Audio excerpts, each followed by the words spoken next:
Welcome to The Explainer. I am so thrilled you're here with us today. Look, we're going to look at the economy like it's this massive multiplayer game. Because, well, here's the absolute truth of it all. The biggest investing mistake beginners make, it actually has nothing to do with picking the wrong stock or, timing the market poorly. No, the ultimate mistake is stepping onto the playing field without actually knowing the rules of the matrix. I mean, if you don't understand how the financial system works at its very core, you're just playing at a severe disadvantage. So today, we're going to unpack the underlying mechanics of wealth. We'll use some absolutely brilliant insights to show you how to stop losing the game and start, well, rigging it in your favor. Okay, let's just dive right into our roadmap for avoiding those financial fires and building a real cheat code. We're looking at 1. The illusion of money. 2. Invisible wealth drainers. 3. The banking and credit game. 4. Interest, friend or foe. 5. Avoiding beginner investing mistakes. And finally, 6. The ultimate asset, time. All right, first up, Section 1, the illusion of money. So before we can even really talk about investing, we have to start at the philosophical starting point of all wealth. What actually makes a dollar real? Seriously, why does a little green piece of paper or, just a number on your banking app have so much power over our entire lives? Sure, the government prints it, central banks regulate it, but its actual real power comes down to one absolutely simple thing: perceived value. Think about a dollar bill versus, a stick you find in the woods. There's literally no biological or physical law that says the dollar bill is inherently more valuable than that stick. The only difference between the bill and the stick is society's shared trust. We've all just collectively agreed that the paper means something and the stick doesn't. It's fascinating, right? Because it's the exact same psychological mechanism that allows a brand like Gucci to charge like 100 times more for a handbag than Target does for a bag of the exact same size. It is all about perceived value. And the big beginner's mistake here is being intimidated by money. Once you realize it's really just a tool built on trust, you stop being scared of it and actually start learning how to use it. Moving right along, Section 2, invisible wealth drainers. So now we're moving from the abstract theory of money to the very real, very tangible ways it just magically vanishes from your pocket before you can even invest it. Picture this scenario. Imagine you just had an incredibly hard, exhausting month slaving away flipping burgers at your local McDonald's. You're expecting to see a $2,000 paycheck, but you open your banking app and boom, you see only $1,456. Where on earth did it go? Federal tax, state tax, Social Security, Medicare, it's this modern ritual of giving away a chunk of your hard-earned money to invisible forces. But here's the main takeaway. Taxes are the cost of civilization. It's a dream, for sure, but this modern ritual is exactly what pays for the roads you drive on and ensures that your favorite local taco truck is actually inspected and not, rat-infested. So yeah, it's totally frustrating, but it's basically the entry fee to society. But here's the thing. While taxes are highly visible right there on your pay stub, inflation is the silent thief. Inflation is just the slow erosion of your money's value over time, and it doesn't happen overnight with some big fireworks display. No, it's super quiet. Your $5 bill technically stays a $5 bill, but suddenly you realize that same $5 buys less instant noodles, less gas, and just doesn't stretch anywhere near like it used to. Why? Because sometimes there's just way too much money chasing the exact same amount of goods. I mean, if everyone suddenly has cash and wants the exact same TV, the store owner is absolutely going to raise the price. And sitting in all cash while this happens, huge, massive beginner mistake. And then, of course, there are the much bigger economic resets, like a recession. A recession is officially defined as an economic decrease for at least 2 quarters, so 6 months. Think of the entire economy as a giant house party. During the boom phase, the music is loud, everyone's dancing, the drinks are flowing. But in a recession, well, the lights start to flicker a bit.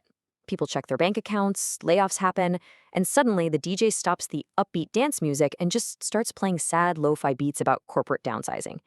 It's a really painful reset. But understanding that economies naturally move in these cycles is absolutely crucial. It keeps you from panicking and making terrible, fear-based investing mistakes when the lights do inevitably flicker. Okay, Section 3, the banking and credit game. This is where we really look at the mechanics of how the financial system moves money around to either trap you in a cycle of debt or build you up as an investor. And we actually need to shatter a massive myth right now. Most people kind of think a bank is this giant vault guarded by a fire-breathing dragon, just keeping your cash safe. But in reality, banks are just matchmakers.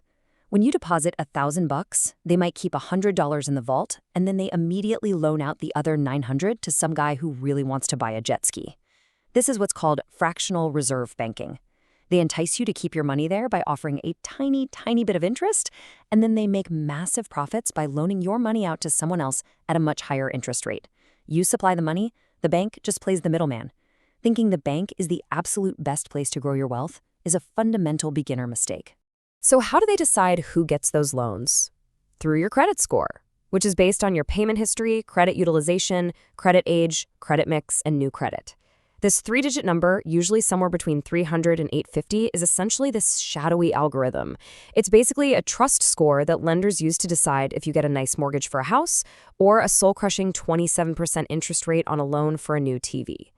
You really have to think of your credit score kind of like a pet dog, right? If you ignore it, it's going to completely poop all over your life.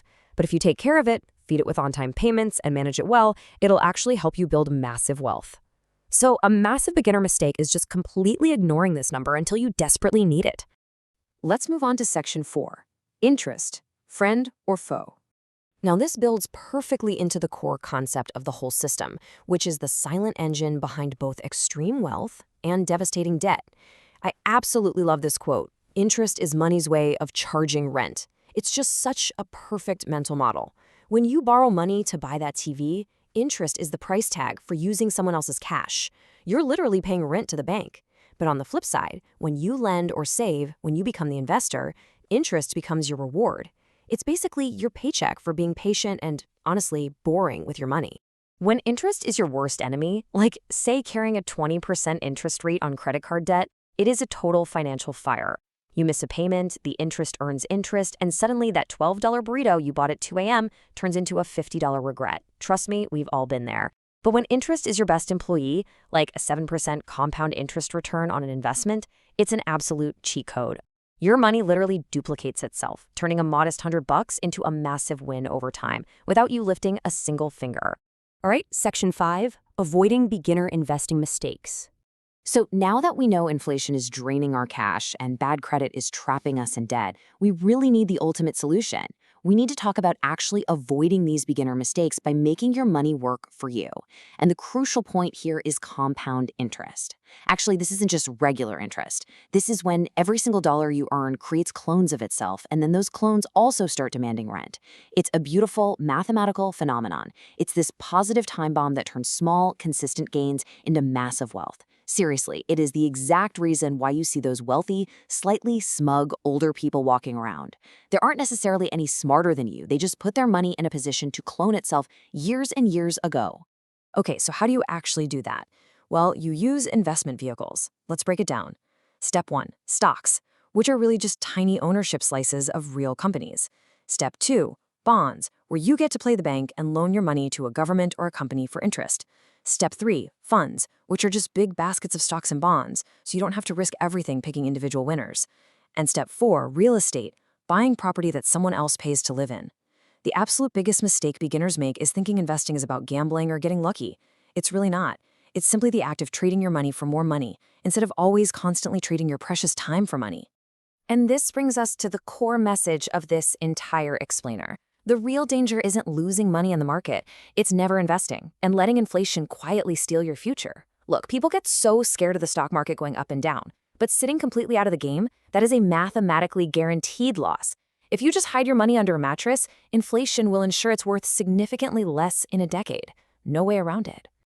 Finally, section 6, the ultimate asset, time.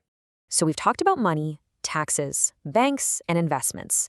But literally, none of those mechanics work in your favor without this final, most important component. Think about it. Almost everyone starts out trading 1 hour of their life for one paycheck. It's a direct one-to-one trade. But top earners, they realize that no one has an unlimited supply of hours, so they use leverage. As you move across the timeline from 1 year to decades, you see the shift. By investing, you are literally training your hours to work for you. Money that sits in an investment grows pretty slowly at first, but over decades, just a little money invested consistently becomes an absolute mountain of wealth. The secret of the wealthy basically comes down to one single number, 30. 30 years. Most millionaires you see didn't win the lottery. They didn't hit it big on some random crypto meme coin. They just started early, stayed patient, and gave compound growth 30 years to do its magical thing. They let the math do all the heavy lifting. The single biggest investing mistake you can ever make is waiting to start, because time is the one and only ingredient you can literally never get back. So I'll leave you with this final, slightly provocative question. Who is collecting the interest on your time? Right now, in your life, is your money acting as your worst enemy, trapping you in a cycle of debt and $50 regret burritos? Or is it acting as your best unpaid employee, cloning itself and building your future?